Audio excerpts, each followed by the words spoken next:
With me, I have Ravi Relangi, who is the board member, one of the board members, and Jyoti Singh, she's the New York City actress.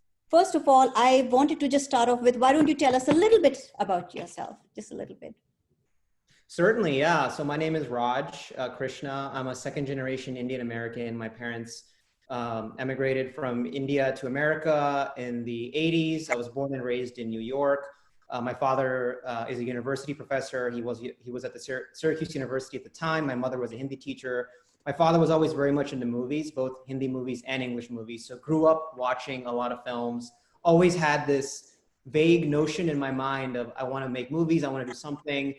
Instead, I went to UCLA. I majored in economics. I ended up going into tech, was in a number of startups for many years. And about 2-3 years ago, I kind of reached a point in my career where I was like, what is it that I really want to do? What is that thing that if I died tomorrow, I would be like, something you wanted to accomplish. Yes, yeah. Yes, yes. So that was movies. So I started to take steps in that direction. I produced several films. I produced a film called Knock, Knock, Knock, which is also in your festival. Yes. I produced a documentary called The Reunited States, which is directed by Ben Reiki. That film is going to be playing at CineQuest in October. But I wanted to go even further. So I thought, let me write and direct my first film. And that film is Padmavyu. And that's brought me here. Yes, absolutely. It's a beautiful film. So I was reading the article, the Forbes article. So there was a backlash that you faced. So what do you think about that? Well, I think it's really interesting. I mean, first of all, people who are very, very pro-Hindu, who have actually seen the film, love it, because the film in many ways explores the beauty of Hinduism, and it explores some of the contentious history of Hinduism in India. The fact that, you know, the British and the German colonizers came to India, to our country, and they rewrote some of our history, and they misinterpreted some of our ancient texts. So the film really delves into that. I think because there are certain groups online that are fairly the victims of that, you know, and I think it was a difficult time, you know, to get these kinds of messages. Our trailer went viral, so you know, I think there's pros and cons associated with it. Obviously, it was not nice to be harassed by some of these groups, but the good news is it got us a little bit of recognition and publicity, and also the people who have seen the film have told us, look, there's nothing offensive to do with Hinduism in this film. If anything, it's the opposite. History, which, you know, I really like, because a lot of things I did not know.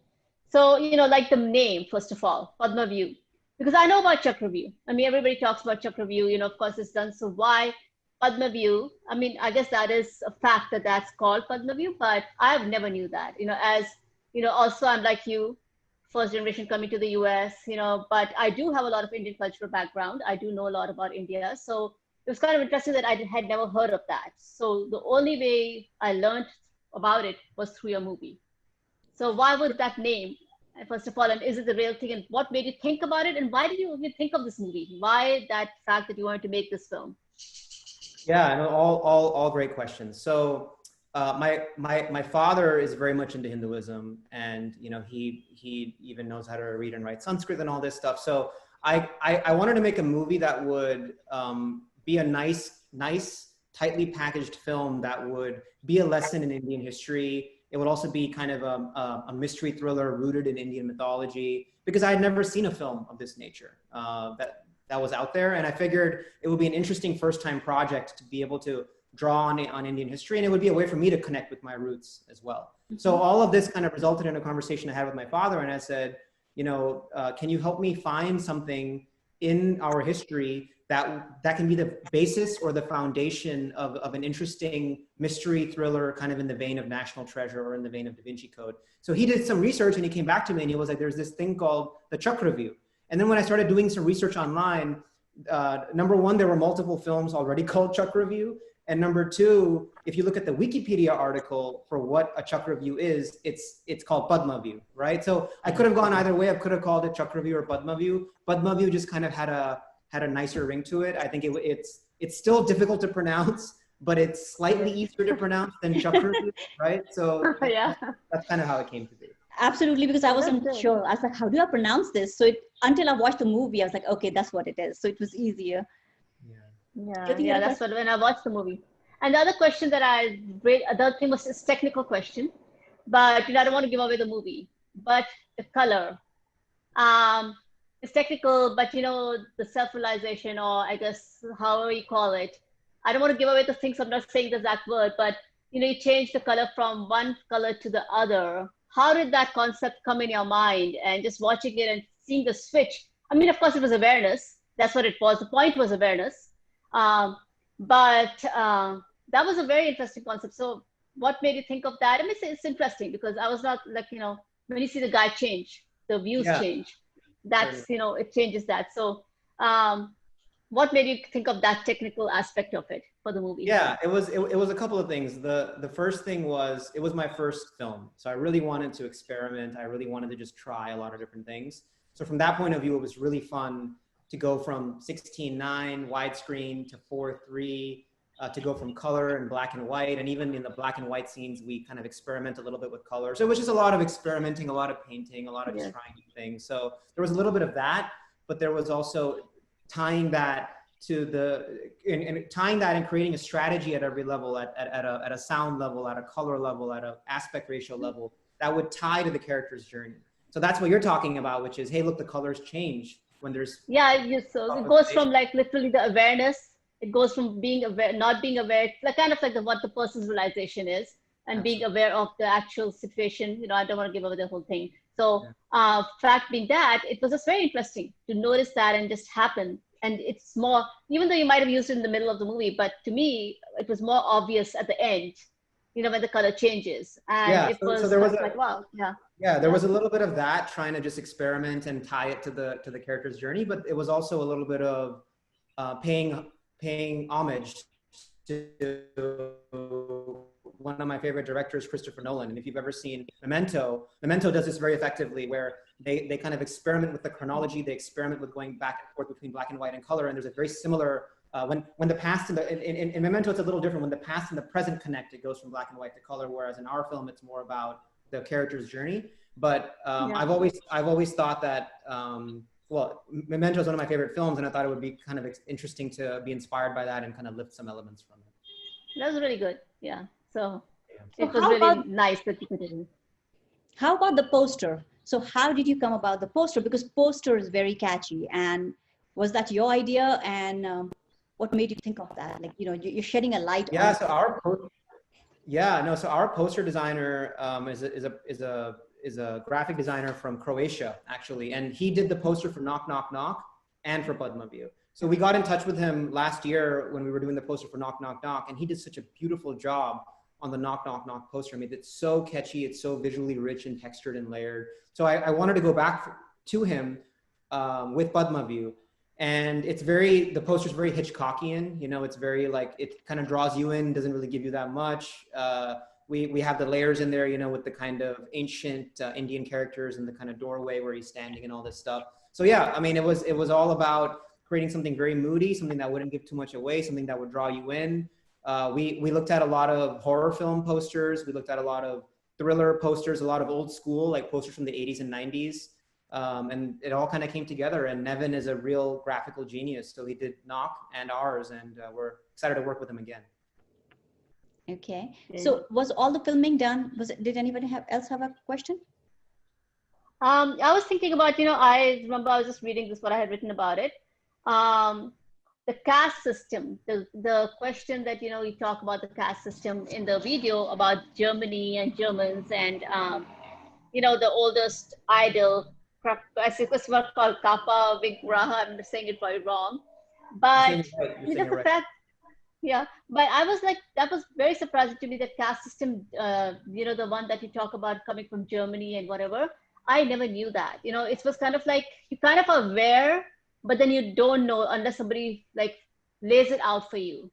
Yeah. So it was very interesting to hear that. It was kind of like, okay, wow. So it's kind of stood out, and I kind of like really liked that point. So you went into a lot of journey of karma and, Vedas and birth and rebirth. So it was really typically a very good film for, being the oldest, Hinduism being the oldest religion.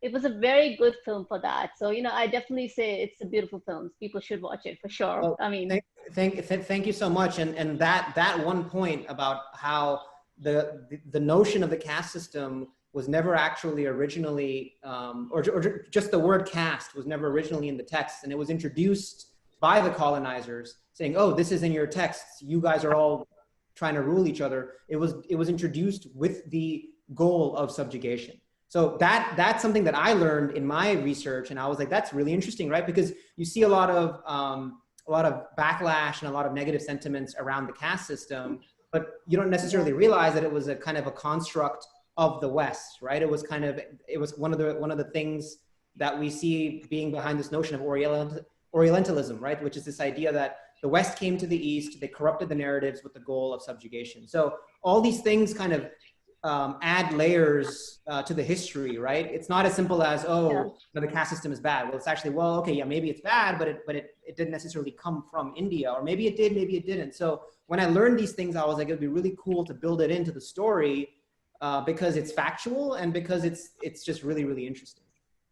So let me ask you, with this question being said, what was your research like? Because I know when I made a film, which was my ancestral film, people had asked me, where did you get your research? Where did you do your research, and how do you know that this is the actual facts and truth? So, that's something I'm sure people have asked you, how did you do your research, and where did you get all this information from? And how long did it take? So I just wanted to ask you that. And how long was your research? How long did it take you to research it as well? Certainly, yeah. So I think the beauty of the internet is everything is online. So I did a lot of research into the ancient texts. I guess I had a lot of specific things I was looking for, right? I was like, let me find a cipher. Let me find some kind of a cryptographic cipher in the mythology, and that's what led to me discovering the Malesh Vikalp, which is in chapter 3 of the Kama Sutra, which is how we actually coded. If you look at the way that he decodes the names, we actually took those names and we used that cipher and we decoded using that site. So it was all like factual. So it was a lot of online research. It was a lot of talking to my father. I guess coincidentally, I had done a lot of research into this already just because I've been really interested in kind of Indian religion and Indian mythology for a while. I wrote a script last year called Varna Heights. And that script was chosen by NFDC to be featured in Film Bazaar, one of 10 projects from around the world. And that script was all about the caste system. That was actually a cannibal horror film about a lower caste person who goes and works in an upscale society, and he slowly realizes that they're all cannibal. Into the Purusa myth, for example, which is that kind of quote from the Vedas that talks about how, from the head became the Brahmins, from the body became the Kshatriyas, and the kind of hands and feet were the Vaishyas, and the feet were the Shudras. So, I had kind of dabbled in this a little bit, but essentially between Christmas of last year and New Year's of this year, I wrote the script, really polished it, really refined it. It went through 15 drafts, and every single draft we would just layer in more mythology, more facts. We had an amazing production designer who actually lifted a lot of images and lifted a lot of text from the ancient stuff. So yeah, that's the beauty of the internet. I think you can really go deep and find a lot of stuff online. So it was a lot of online research. There was a lot of working with my father as well. So where was this filmed, and how long was that whole process, just the filming process? Yeah, it was filmed in San Jose, 100% shot in San Jose. All the college scenes were shot at De Anza College. And it was a 4-day shoot, which is kind of crazy if you think about it, because it's a 40-minute film. So typically, you get 2-3 minutes of film per day of shoot. We got 10 minutes, which is absolutely crazy. It was a 25-page script, which ended up becoming a 40-minute film. I think it's because we just really play with time. The fact, when he's outside the house and he's searching, that's probably 3-4 minutes of no dialogue. And we actually tried to cut it down. Like, a lot of the feedback that we got was, 40-minute films are really hard to program. This is not going to get programmed anywhere. So we tried to cut it down, but it just felt right. It felt right. The fact that it was 40 minutes, it felt like a nice, long, contemplative piece. But yeah, 4-day shoot, completely shot in San Jose.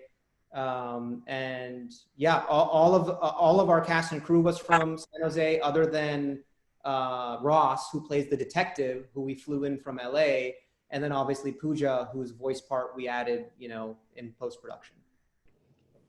Yeah, I know Pooja. I worked with her before. So it was very nice to hear her and see her picture. Yeah.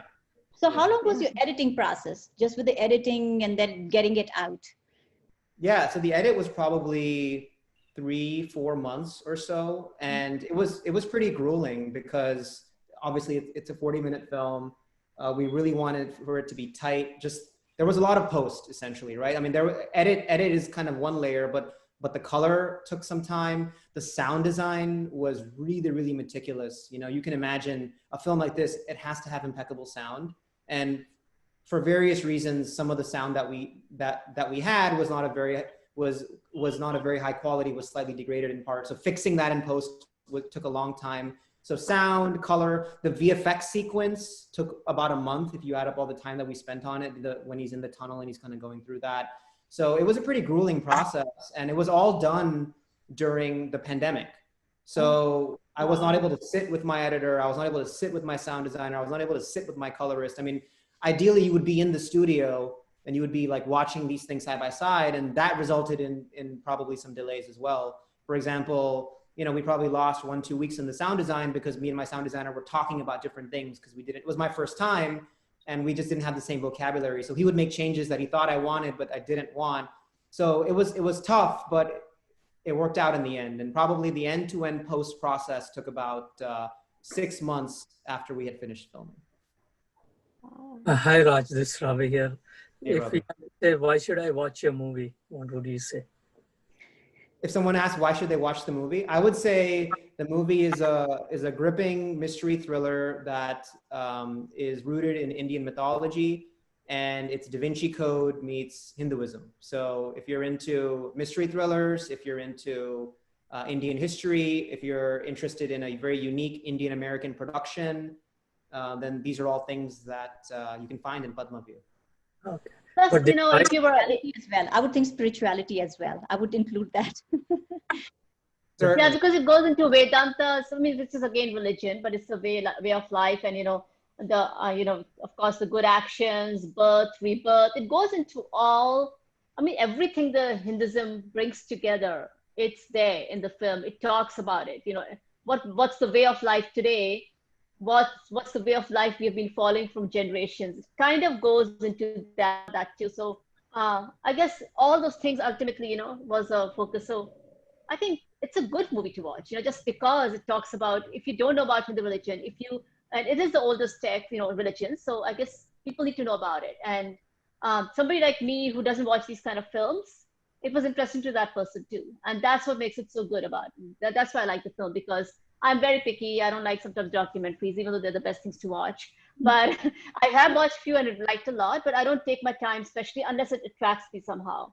And the Padmavyu, the actual diagram, yeah. Yeah, thank you very much for your kind words. And I think you're absolutely right. I think it's such a nice, condensed history lesson in the history of Hinduism, in the history of some of just Indian history.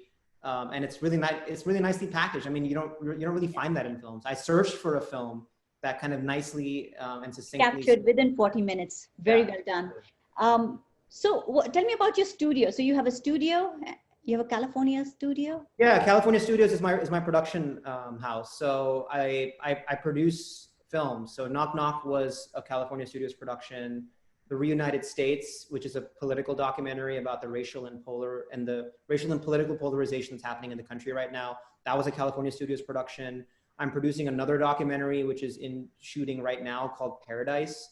That's directed by Bijan Imtiaz and Arifur Rahman. It's all about the Hindu-Muslim divide on an island in the Bay of Bengal. So there's an island in the Bay of Bengal that has 10,000 Muslims and 1 Hindu. And we have a documentary crew following that 1 Hindu family around, just documenting their experiences. So my goal in producing all these films is to essentially just tell international stories, tell stories that can open people's minds, can open people's hearts, can educate them on history, but also do it in a very entertaining way. So I've produced now 5 films. Padmavyu is my first kind of writing, directing job. I think I'm probably, given my experience with Padmavyu now, because I enjoyed it a lot, I think it turned out well, I'm probably going to transition more into focusing on writing and directing as opposed to continuing to produce. But that being said, never say never. Producing has been a lot of fun too. That's true. So we realize we are the first ones to screen your film in the United States. Is that correct? That's correct.